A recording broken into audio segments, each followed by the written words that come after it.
السلام علیکم ورحمۃ اللہ وبرکاتہ۔ سامعین، کل رات ہی سے خبر عام ہو رہی تھی کہ ہندوستان میں 500 اور 1000 کے نوٹ رات 12 بجے سے بند ہو جائیں گے، اور صبح سویرے اخبار سے تفصیلی معلومات حاصل ہوئے۔ صبح سویرے جب میں دکان گیا تو جیب میں میرے بھی 500 کے نوٹ تھے۔ نتیجے میں دکان سے ادھار سودا لینا پڑا۔ اس موقع پر سارا ہندوستان اس تبدیلی پر حیران ہے۔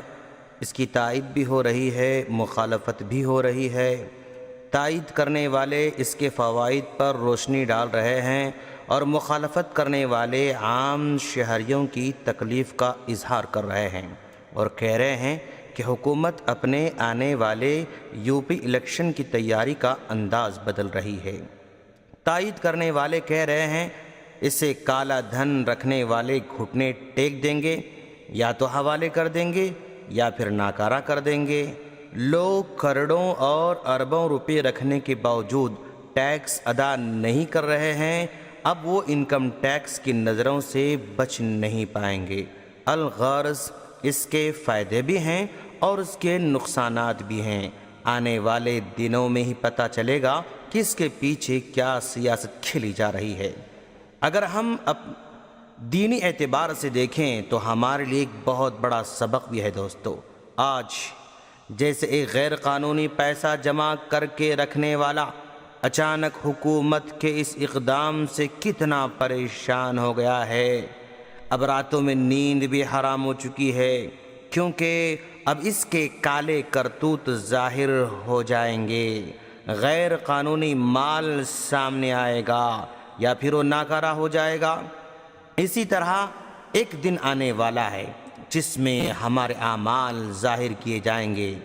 وہ گناہ جن کو ہم چھپ چھپ کر کرتے ہیں وہ سب ایک دن ظاہر ہونے والے ہیں، ان کو چھپایا نہیں جا سکے گا۔ دنیا کے ان حقیر نوٹ اگر ہم چاہیں تو ہی ظاہر ہوں گے، اگر نہ چاہیں تو ناکارہ کر دی جا سکتے ہیں، لیکن آخرت میں ہمارے اعمال ہم چاہیں تو بھی ظاہر ہوں گے، نہ چاہیں تو بھی ظاہر ہوں گے۔ جس طرح یہاں کی غیر قانونی کرنسی کو ناکارہ کیا جا سکتا ہے، لیکن آخرت میں برائیوں کو ناکارہ نہیں کیا جا سکتا ہے، اس کی سزا ضرور بھگتنی پڑے گی۔ آج صبح 500 کی نوٹ نہ چل سکی تو سامان ادھار لینا پڑا۔ کل قیامت کے دن اگر ہماری نیکی نہ چل سکی تو کوئی ادھار دینے والا نہیں رہے گا دوست۔ دنیاوی حکومتیں جعلی نوٹوں کو ناکارہ بنانے کے لیے نئے نئے قانون بناتی ہے، اور ان نوٹوں کو رد کیا جاتا ہے جن پر حکومت کی سیل نہ ہو یا حکومت کی طرف سے لگائی جانے والی علامت نہ ہو۔ ٹھیک ویسے ہی اللہ کے پاس بھی وہی اعمال قابل قبول ہوں گے جن اعمال پر اللہ اور اس کے رسول کی مہر لگی ہو، یعنی وہ عمل اللہ اور نبی کی جانب سے بتایا گیا ہو۔ اگر ایسا عمل کرتے ہیں جس کو نہ اللہ نے بتایا نہ نبی نے بتایا تو وہ عمل ویسے ہی ناقابل قبول ہوں گے جیسے یہاں جعلی نوٹوں کے ساتھ معاملہ ہو رہا ہے۔ اگر کسی بینک والے کے پاس جعلی نوٹ لے جائیں تو وہ نہ لے گا نہ واپس کرے گا، بلکہ پھاڑ کر پھینک دے گا۔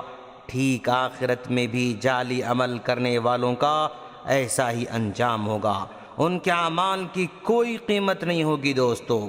جعلی نوٹ سماج میں نہ چلیں، اس کے لیے حکومت کو کیا کیا اقدامات کرنا پڑتا ہے، خطرناک فیصلے لینا پڑتا ہے۔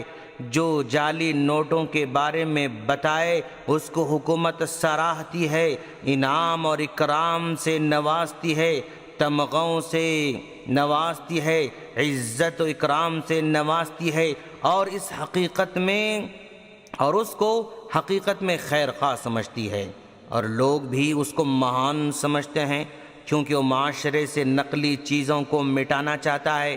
کوئی نقلی پیپسی بناتا ہے تو مجرم ہے، کوئی نقلی گھی بناتا ہے تو وہ مجرم ہے، کوئی نقلی تیل بناتا ہے تو وہ مجرم ہے، کوئی نقلی نوٹ بناتا ہے تو وہ مجرم ہے، کوئی نقلی فون بناتا ہے تو مجرم ہے، پوری دنیا اس بات میں مکمل طور پر متفق ہے کہ دنیاوی چیزوں میں نقلی سامان، نقلی چیزیں ناقابل قبول ہیں، بلکہ مکمل طور پر رد کر دیے جاتے ہیں، اور نقلی چیزوں، نقلی سامان کو منظر عام پر لانے والے کو دنیا ہیرو سمجھتی ہے۔ لیکن کاش یہی عقل مندی ذرا دین کے معاملے میں بھی استعمال ہوتی تو شاید آج دین کے ساتھ کھلواڑ نہیں ہوتا، بلکہ یہاں مسئلہ بالکل الٹا ہے دوستو۔ جو آدمی دین میں نقلی چیزوں کے خلاف آواز اٹھائے تو اس کو فتنہ برپا کرنے والا، فساد برپا کرنے والا قرار دیا جاتا ہے، اس کے خلاف آواز اٹھائی جاتی ہے۔ دین کا کالا دھن یہ بدعات اور خرافات ہیں۔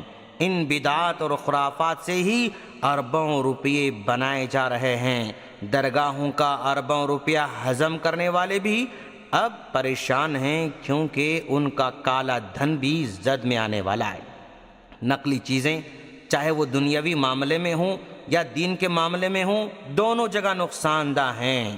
آج لوگ اپنی آدھی عقل استعمال کر رہے ہیں، دنیا کی نقلی چیز کے خلاف ہیں اور دین کے نقلی چیزوں کو گلے لگائے بیٹھے ہوئے ہیں، اور جو ان کی نقلیت کو ظاہر کرے سب اس کے خلاف ہو جاتے ہیں۔ کاش یہ اپنے معیار کو دونوں جگہ استعمال کرتے تو کتنا اچھا ہوتا۔ نقلی مال ملک کے لیے خطرہ ہے دوستو، نقلی عمل یعنی بدعت و خرافات یہ دین کے لیے خطرہ ہیں دوستو۔ یہ دین کا کیا بگاڑ سکیں گے، بلکہ اپنا بگاڑ لیں گے۔ جب ان کے بگاڑ کی طرف نشاندہی کی جاتی ہے تو اسی کو دشمن سمجھتے ہیں۔ یہ بیچارے جب ڈاکٹر کے پاس جاتے ہیں وہ ان کی صحت کو نقصان پہنچانے والی چیزوں سے روکتا ہے تو خوشی سے قبول کرتے ہیں اور اس کا شکریہ بجا لاتے ہیں۔ انہی کو اگر کوئی دین کو، ایمان کو نقصان پہنچانے والی چیزوں سے روکے یا نشاندہی کرے تو اس کے خلاف ہو جاتے ہیں۔ عجیب لوگ ہیں، عجیب عقل لے کر چھی رہے ہیں۔ الغرض ہندوستان میں آج امیر لوگ پریشان ہیں کیونکہ ان کے حساب کتاب کے دن شروع ہو چکے ہیں۔ پریشان نظر آ رہے ہیں، لیکن یاد رکھیں یہاں کا حساب کوئی آپ کی زندگی کے ساتھ نہیں کھیل سکتا ہے، آپ کی جنت یا جہنم کا فیصلہ نہیں کر سکتا ہے۔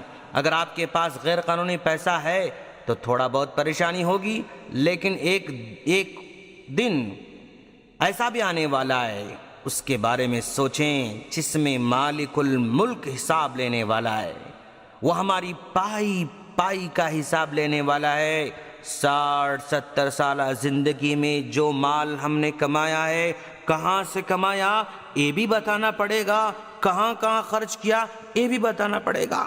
ظاہر بات ہے ہم نے کہاں سے کمایا لکھ کر تو نہیں رکھا، اور کہاں خرچ کیا لکھ کر تو نہیں رکھا، کیسے حساب دیں گے؟